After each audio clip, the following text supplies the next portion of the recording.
Tapi kadang ada juga yang nanya jam 1. Nah itu. Jam 1, jam 2 itu nanya juga ada. Intinya sih gitu, karena aku merasa ketika aku bertanya aku membutuhkan jawaban. Dan mereka berharap kelurahan adalah solusi dari pertanyaan mereka. Jadi selagi kita bisa, ya disampaikan. Pilih lurah yang udah berkeluarga. Kurang lebih seperti itu kata-katanya. Alasannya adalah, nanti kalau udah berkeluarga itu waktunya kurang loh. Seperti itu. Dan aku membuktikan, oh salah. Itu balik lagi ke orangnya, mau dia masih single, mau dia udah nikah, ya kalau dia bisa mengatur waktunya ya bisa aja.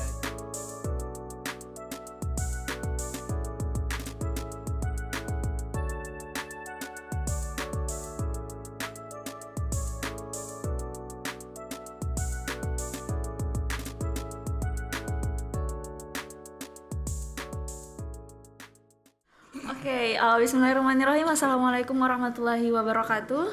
Waalaikumsalam warahmatullahi wabarakatuh. Selamat sore Mas Ishak. Sore Mbak Viva. Aduh, saya ini mau ngajak kenalan Mas Ishak nih, tapi nanti saya dihujat lagi sama teman-teman Awardi. Kok bisa ya, lurahnya nggak dikenal gitu loh. Oke, sebelumnya saya mau ngucapin terima kasih ya Mas, karena sore hari ini kita akan berbincang terkait mungkin bagaimana perkembangan kelurahan ya dari kepengurusan Mas Ishak. Namun sebelumnya boleh nih Mas, mungkin untuk teman-teman calon Awardi LPDP UGM itu akan kenal sama Mas Ishak. Boleh Mas perkenalan diri terlebih dahulu? Oke, baik. Makasih Mbak Viva. Nama aku Muhammad Ishak, dipanggil Ishak. Mahasiswa Magister Manajemen dan Kebijakan Publik UGM. Intake Ganjil 2023. Tapi keterima di LPDP-nya di batch 2 tahun 2022. Jadi aku defer memang 1 tahun. Status menikah, sementara dengan 1 istri dan 4 orang anak. Domisili di Batang, Pekalongan. Jadi aku mungkin tiap pekan akan melaju ya dari Jogja ke Pekalongan. Wah, tiap minggu Mas, tiap pekan. Betul. Itu dari hari Jumat sampai pulangnya hari Jumat atau hari Kamis gitu? Kalau semester sebelumnya karena kuliah aku cuma Senin sampai Rabu ya. Jadi aku pulang hari Kamisnya. Sampai Minggu. Sampai Minggu, nanti Senin balik lagi. Cuman di semester 2 ini ternyata aku kira akan semakin slow. Ternyata salah. Dan kayaknya hampir semua teman-teman aku bilangnya kayak gitu Mbak Viva. Oh iya. Jadi ternyata di semester 2 itu justru malah lebih padat. Mungkin secara mata kuliah lebih sedikit, cuman tugasnya lebih banyak. Jadi di aku tuh malah kuliahnya jadi Senin sampai Jumat. Aku jadi pulangnya Jumat malam, ke sini lagi di Senin pagi. Tapi yang penting bisa pulang setiap pekan ya Mas. Masih sempat. Jangan sampai nanti kuliahnya dari Senin sampai Minggu nggak ada waktu buat balik gitu ya kan. Masih bisa disyukuri. Ya betul. Nah ini nih Mas, mumpung kita ini lagi podcast, banyak nih teman-teman yang kayaknya penasaran gimana sih keadaan Mas Ishak selama menjabat gitu. Ini kan terhitung 1 semester ya Mas, kepengurusan. Gimana nih Mas, mungkin ada kayak pengalamannya atau kendala-kendalanya, ataukah mungkin visi misinya Mas Ishak di awal itu sudah sejalan tidak sama kepengurusan ini? Programnya, oke. Kalau misalnya dibilang terkait dengan kepengurusan atau kepemilihan aku sebagai lurah, jadi buat teman-teman nih yang nanti mau masuk UGM ataupun yang ingin menjadi kepengurusan di kelurahan, aku bisa pastikan bahwa masuk ke kepengurusan kelurahan, apalagi menjadi lurah, itu adalah salah satu tutorial untuk menyulitkan hidup. Ya. Dicatat ya teman, seperti itu ya. Tutorial untuk menyulitkan hidup. Karena kita udah banyak masalah kan Mbak. Iya betul Mas. Tapi ternyata kita masih mencari masalah lagi. Seperti itu. Intinya karena memang peran kelurahan juga menjadi mediator antara UORDI dengan UGM dan UORDI dengan LPDP. Jadi memang yang disampaikan mostly adalah masalah gitu ya. Cuman kalau aku lihat karena basicnya aku ini pleaser people gitu Mbak. Jadi suka banget ngelihat orang lain senang gitu. Jadi ketika memang membantu, aku merasa ketika orang itu kayak contohnya kayak gini nih, udah banyak pertanyaan terus tiba-tiba ada yang laporan, Mas Ishak alhamdulillah LA aku cair, kayaknya tuh hangat gitu, kayak gitu Mbak. Jadi mungkin di antara sisi masalah-masalah yang banyak, ada kok bagian-bagian juga yang menyenangkan dari menjadi kepengurusan, menjadi lurah ataupun menjadi pengurus seperti itu. Kalau dari sisi program sendiri, alhamdulillah beberapa program udah running, udah jalan sesuai dengan proker ketika aku di pemilihan kemarin ya. Maksudnya dari sisi aku pengen perbaikan transparansi keuangan, alhamdulillah sudah berjalan. Kalau sebelumnya teman-teman nggak bisa nih ngelihat aku udah bayar uang kas belum sih gitu kan, atau aku udah bayar uang kas berapa. Kalau sebelumnya mungkin nggak bisa langsung ketahuan berapa. Kalau sekarang alhamdulillah semuanya bisa diakses, teman-teman bisa tahu, oh atas nama Ishak statusnya sudah lunas, oh atas nama si A statusnya kurang 30.000 misalnya seperti itu. Jadi lebih baik dari situnya. Program-program juga udah berjalan. Yang hektik banget itu minggu kemarin kita benar-benar hektik, semua divisi aku tuh bergerak. Mulai dari ada yang dari psikologi, ngadain art terapi, terus ada inkubasi entrepreneurship, dari Mikat dengan rentetan kegiatan Zumba Fonfit yang ternyata rame banget. Iya, banyak banget peminatnya Mas. Dan alhamdulillahnya hype-nya juga dapat gitu ya. Aku suka, maksudnya alhamdulillah kalau misalnya Awardi bisa terfasilitasi dengan event-event yang ada dan bermanfaat gitu. Semoga bisa berlanjut lagi di sisa kepengurusan yang akan datang nih, kayak gitu. Oke, baik Mas. Tadi sempat disampaikan alhamdulillahnya banyak semua divisi tuh bergerak ya Mas. Nah, ini nih karena ini khusus dari Sahabat Awardi ya Mas. Kemarin kan kita sudah ngadain welcoming Awardi nih yang pertama. Boleh dong minta gimana sih kesannya Mas Ishak melihat kegiatan pertama itu dari Sahabat Awardi? Untuk welcoming Awardi kemarin antusiasmenya tinggi ya, karena kan memang ada program Tumblr juga, terus teman-teman memang berharapnya bisa ketemu gitu. Kalau sebelumnya kan cuma di WhatsApp grup, ketemu cuma kenal-kenal dari WA aja, terus bisa ketemu. Aku juga ngeliat sih beberapa orang kayak hai foto-foto gitu kan. Oh ini teman PK aku, oh ini teman satu jurusan aku, dan tujuan dari welcoming Awardi-nya juga akhirnya tercapai. Karena kan sebenarnya tujuan dari welcoming Awardi selain menyambut Awardi baru, juga membangun hubungan ya. Betul. Yang bisa jadi satu fakultas nih mereka nggak saling kenal. Tapi dengan adanya welcoming Awardi, oh ya ternyata aku sama dia tuh satu fakultas loh ternyata. Mungkin nanti bisa ngobrol, bisa cerita-cerita, tukeran WA, cerita-cerita kendala, kayak gitu kan. Harapannya sih seperti itu. Nah, harapan lagi nih untuk welcoming Awardi berikutnya kita bisa buat yang lebih besar, karena memang beberapa Awardi sebelumnya yang mereka nggak ikut di welcoming sebelumnya nanya Mbak Viva, Mas Ishak, kami boleh nggak sih ikut welcoming Awardi, sebelumnya kami nggak ikut gitu. Ya nanti mungkin teman-teman Sahabat Awardi nih yang memfasilitasi ya, kira-kira akan bisa nggak sih difasilitasi untuk teman-teman yang sebelumnya belum join tapi pengen join di welcoming Awardi berikutnya, apakah memang bisa atau enggak gitu. Jadi mungkin sedikit informasi juga ya Mas. Jadi welcoming Awardi selanjutnya itu akan kita adakan di September ya, September kalau nggak Oktober gitu. Jadi buat teman-teman calon Awardi LPDP ya nantinya sampai ketemu di welcoming Awardi yang kedua ya di bulan Oktober, seperti itu. Berarti September atau Oktober ya Mbak ya? September atau Oktober. Teman-teman nih yang baru masuk di Ganjil 2024 khususnya ya. Iya betul. Di spare waktunya di September atau Oktober kita berjumpa di welcoming Awardi. Dan sepertinya nanti teman-teman tidak perlu khawatir karena nanti kami akan memfasilitasi seperti di welcoming Awardi yang pertama ya Mas, bisa kenalan sama teman-temannya seperti itu. Jadi teman-teman yang mungkin satu fakultas tidak kenal satu sama lain, nanti semoga harapannya di welcoming Awardi yang kedua juga bisa saling kenal ya Mas, seperti itu. Bayar nggak sih Mbak welcoming Awardi itu? Yang kemarin ya Mas, kemarin kayaknya enggak deh Mas ya. Gratis ya? Ya gratis, jadi teman-teman tidak perlu khawatir seperti itu. Jadi tinggal daftarkan nama, tinggal datang aja bawa diri aja, dan siapkan untuk ketemu sama orang. Energi sosialnya sudah di-charge dari malam biar ketemunya nanti sangat bisa melebur gitu ya sama teman-teman yang lain. Gitu. Berarti memang welcoming Awardi ini harusnya sih pada datang ya. Selain gratis, nanti ada pengisi acaranya juga, dapat makan kan ya? Dapat Mas, dapat banget. Tenang aja. Kalau yang aku ingat kemarin itu kan modelnya adalah wisata kuliner ya. Jadi memang kita mendatangkan beberapa booth makanan UMKM ya. Betul. Kita bekerja sama dengan UMKM. Aku lupa deh makanannya ada apa yang jelas banyak. Ada itu Mas, ada siomay, sate, ada es cendol dawet gitu, sama apa sih yang es yang cantik warna-warni itu saya lupa juga ya namanya. Dan itu semuanya dapat Mas. Wow. Malah teman-teman tuh Mbak ada lagi nggak nih welcome awardee, nanti mau ikut lagi gitu loh, karena ketagihan makanan ketagihan gitu. Ya iya, ternyata Mas, gitu. Semoga kita bisa mengakomodir keinginan teman-teman awardee ya Mbak ya. Oke Mas, selanjutnya ini mungkin harapannya nanti nih untuk sisa kepengurusan selanjutnya, mungkin banyak lagi nih atau kegiatan-kegiatan yang akan datang gitu dari divisi-divisi yang lain, mungkin ada Mas?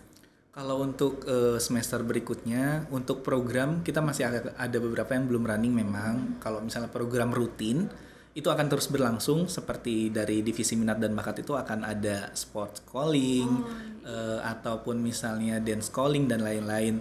Dan di akhir nanti divisi minat dan bakat itu akan ada sebuah event yang besar yang kayak semacam pertarungan olahraga gitu loh Mbak. Jadi nanti mungkin akan disandingkannya tiap fakultas, awardee yang ada di tiap fakultas akan bertarung istilahnya ya, dengan fakultas-fakultas yang lain.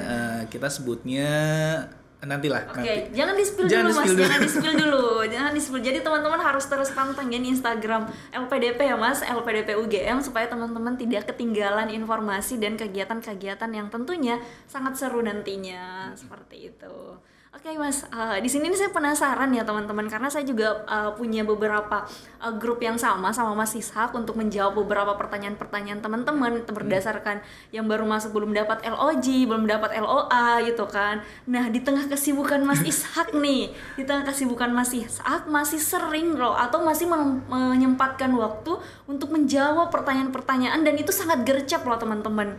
Itu serius. Jadi saya kadang berpikir Mas Ishak ini kerjanya apa? Kok bisa secepat itu gitu loh. Gimana nih Mas? Mungkin ada tipsnya. Itu ya Mbak, terkait dengan kegercepan membalas. Kalau dulu memang sebelum terbentuknya divisi Sahabat Wardi, hampir semua grup aku yang handle gitu ya. Betul. Cuman kan sekarang dengan adanya Sahabat Wardi masing-masing PIC jadi mudah tuh, jadi lebih terbantu. Dan kalau misalnya memang kenapa sih kok aku bisa membalas cepat? Beberapa orang juga nanya, karena aku mikir gini, aku bertanya di WhatsApp grup itu harapannya adalah aku mendapatkan jawaban. Dan kita nggak tahu ya kondisi orang tersebut itu apakah memang dia lagi buru-buru kah, atau mungkin ketika dia, kan ada Mbak Vipa, dia itu yang baru bisa connect itu harus menempuh perjalanan berapa kilo gitu ke kota. Coba bayangkan kalau misalnya dia nanya terus nggak ada yang jawab, sampai dia harus balik lagi terus nggak ada yang jawab juga, kan kasihan. Aku pun nggak mau gitu kayak gitu. Makanya dari situ aku merasa oke, kalau misalnya ada yang nanya, selagi aku bisa, selagi aku sempat, balas seperti itu. Kecuali mungkin kalau akunya tidur itu, tapi kadang ada juga yang nanya jam 1. Nah itu jam 1, jam 2 itu nanya juga ada.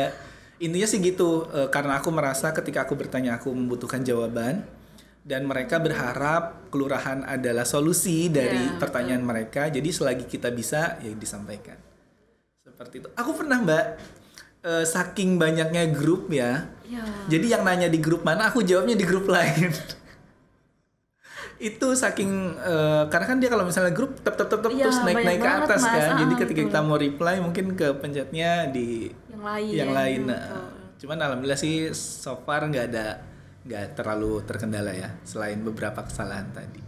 Berarti itu sebenarnya berangkat dari pengalamannya Mas Ishak ya, waktu mungkin jadi pertama kali masuk di UGM, ada nih pertanyaan yang Mas Ishak nggak tahu gitu loh, tapi ternyata nggak ada yang respon gitu loh. Jadi sekiranya karena pengalaman itu yang buat Mas Ishak sekarang tuh pokoknya kalau ada yang nanya saya harus balas gitu, karena kita nggak tahu ya kondisi dari orang tersebut gitu. Bener banget Mbak Viva, bahkan konsep kayak gitu juga yang bikin aku akhirnya membuat komunitas concern terhadap LPDP. Maksudnya persiapan, karena ketika aku awal persiapan LPDP, aku nggak tahu tuh aku harus nanya ke siapa, yang harus aku siapin siapa. Jadi aku mikir, ya udahlah kalau misalnya aku nggak nemu siapa yang harus aku tanya, bikin aja sendiri gitu kan. Awalnya 6, 10, sekarang 1025 orang kayak gitu. Jadi memang berangkat dari pengalaman pribadi, kondisi pribadi, masalah yang dihadapi pribadi, akhirnya terejawantahkanlah ke kelurahan, ke komunitas-komunitas yang aku punya kayak gitu. Tapi itu sama sekali tidak mengganggu studinya Mas Ishak ya? Kayak misalnya grup-grup kelas gitu Mas, dan itu dicampur dengan grup-grup awardee yang lainnya? Intinya jangan sampai kuliah mengganggu kelurahan. Oke. Salah ya? Mas, jangan sampai tadi mengganggu kelurahan. Kita harus mengutamakan kelurahan. Tapi kalau misalnya terkait dengan chat, aku memang fast respon di hampir semua chat sih Mbak. Maksudnya ketika dia muncul di atas ya aku langsung reply gitu. Kalau terkait kendala, kadang ada juga tuh dimana aku harus ngerjain kerjaan kantor juga. Aku kan masih sering dapat tuh kerjaan kantor. Aku harus ngerjain tugas kuliah, belum masalah-masalah yang muncul di chat pribadi, LA belum cair, perpanjangan nggak diterima, belum masih harus mengurus anak istri kayak gitu kan. Cuman akhirnya jatuhnya pintar-pintar kita membagi waktu sih. Kalau bisa karena terbiasa mungkin. Betul, doakan kita semua sehat. Amin, amin. Gitu. Oke, betul. Jadi kayak semangatnya Mas Iksak ini sangat patut untuk dicontoh ya Mas. Karena saya pribadi pun masih sangat sulit untuk kayak nanti aja nih, ada chat yang masuk tapi balasnya nanti aja deh gitu loh. Dan semoga sih menebar ya, maksudnya betul. Semangat yang aku punya juga diikuti oleh teman-teman, terutama pengurus. Karena yang mereka tahu namanya pengurus ya pastinya tahu segalanya, padahal kan belum tentu juga. Cuman yang mereka tahu ini pengurus kelurahan, kalau aku ada masalah tanyanya ke pengurus kelurahan, mungkin seperti itu. Dan yang tuh sebenarnya mungkin teman-teman tidak perlu khawatir juga, karena tadi di awal tuh Mas Iksak sudah bilang kalau misalnya dari segala kehektikan itu ada beberapa obat ya Mas yang menghangatkan seperti itu. Jadi teman-teman kalau misalnya sudah dapat jawaban dari Mas Iksak, silahkan ngechat karena itu menjadi energi baru buat Mas Iksak. Terima kasih Mas, LOG saya sudah terbit, atau misalnya terima kasih Mas, gimana gitu loh. Walaupun mungkin kita bantunya nggak terlalu banyak Mbak, tapi ketika kita tahu masalah yang orang lain hadapi terus kita coba bantu dan selesai, kayak apa ya, oh iya ikut senang juga gitu. Ya betul Mas. Bagi Mas Iksak mungkin itu hal kecil Mas, tapi bagi yang terbantu itu mungkin ini sangat-sangat membantu, karena beberapa warga tidak akan bisa lanjut ke step selanjutnya kalau pertanyaan yang dia tanyakan tuh belum terjawab ya Mas. Betul sekali. Jadi kayak gitu. Oke, apalagi ya Mas pertanyaannya? Penutup mungkin? Harapan mungkin Mas ya. Kalau terkait harapan, aku sih berharap ya, ini kan udah mau setengah jalan nih kepengurusan. Setidaknya kan udah ada yang melihat, oh ternyata kepengurusan kelurahan periode aku nih kurangnya ini, yang harus ditingkatkan ini. Aku berharap sih ada bibit-bibit lurah baru yang bisa melihat itu. Sehingga di periode selanjutnya, kekurangan-kekurangan yang tadi bisa ditingkatkan, bisa diperbaiki. Yang sudah berlangsung baik, program-program yang baik, itu bisa tetap dipertahankan. Seperti itu. Mungkin yang terakhir ya Mas, dari satu semester perjalanan kepengurusan ini, tentunya nggak semuanya mulus ya Mas. Nah mungkin dari Mas Iksak gimana menghadapi masalah, mungkin ada persoalan internal atau mungkin ada komplain dari awardee lainnya yang di luar pengurus gitu loh. Jadi gimana gitu Mas Iksak menanggapinya? Support system sih kalau dari aku Mbak Afifa. Karena menurut aku support system itu penting, tidak hanya untuk pendidikan, tidak hanya untuk terkait studi. Aku selalu menceritakan permasalahan yang aku hadapi ke istri. Ya mungkin istriku juga nggak mungkin bisa ngasih solusi, tapi seenggaknya dengan aku cerita ke istriku agak sedikit lega. Istriku mungkin bisa ngasih saran, ya udah kalau misalnya gini kayak gini-gini aja, walaupun mungkin nanti tidak diterapkan atau seperti apa, cuman ada kelegaan ketika kita bisa sharing dengan orang lain terkait dengan masalah yang kita miliki. Berarti calon lurah selanjutnya tuh harus yang sudah beristri juga. Tapi kalau ditanya kayak gitu ya Mbak Afifa, aku jadi ingat ketika proses pemilihan, kita itu ada sesi live IG. Terus ada pertanyaan di kolom komentar yang bilang, ngapain lurah pilih lurah yang udah berkeluarga, kurang lebih seperti itu kata-katanya. Alasannya adalah nanti kalau udah berkeluarga itu waktunya kurang loh, seperti itu. Dan aku membuktikan, oh salah. Itu balik lagi ke orangnya, mau dia masih single, mau dia udah nikah, ya kalau dia bisa mengatur waktunya ya bisa aja gitu kan, seperti itu. Jadi untuk lurah berikutnya nggak harus yang udah menikah, nggak harus juga yang bujang, tapi yang bisa mengatur waktu dan mengatur wardinya. Itu buat responsibel ya Mas. Dia berani untuk menjadi lurah, artinya berani untuk bertanggung jawab dengan itu kan, nggak ada hubungannya dengan status maritalnya dia, apakah dia lajang atau tidak. sekali. Jadi teman-teman yang mau jadi lurah, silahkan persiapkan dirinya ya teman-teman, karena kata Mas Ishak, jadi lurah tuh sebenarnya nggak sulit gitu loh. Mudah-mudah aja, dibawa happy aja ya Mas. Betul. Dan kalau misal memang teman-teman ada yang mau concern jadi lurah nih Mbak Viva, terus mau ngobrol sama aku, feel free. Aku membuka kesempatan, mungkin ngopi atau apa. Kita ngobrol sebenarnya tugas lurah itu ngapain sih, yang harus diperbaiki itu apa sih, mungkin kita bisa ngobrol-ngobrol ke arah situ untuk menjaga kelurahan LPDP UGM 2025 lebih baik. Insya Allah teman-teman bisa dicatat ya, kelurahan LPDP 2025 jadi lebih baik. Dan mungkin itu juga bisa jadi salah satu daya tarik ya Mas untuk teman-teman calon awardee itu, jangan takut untuk masuk ke pengurusan kelurahan. Betul. Gitu ya kan, karena lewat kelurahan ini kita bisa berbagi ya Mas, bisa menyalurkan membantu teman-teman lainnya. Jadi selain daripada studi, kita juga bisa menjalin silaturahmi juga. Betul sekali gitu. Oke, mungkin itu pertanyaan terakhir ya Mas Ishak. Kami ucapkan terima kasih banyak karena sudah meluangkan waktunya, dan semoga Mas Ishak di kepengurusan terakhir ini menuju akhir bisa husnul khotimah ya Mas. Amin. Kayak orang mau meninggal. Bisa menyelesaikan dengan baik ya Mas. Amin. Semua program terlaksana, laporan keuangannya juga diterima. Amin. Oke, terima kasih Mas Ishak, sehat selalu dan sampai jumpa di podcast Bersua bersama Awardee. Selamat sore Mas Ishak. Sore Mbak Viva. Dadah.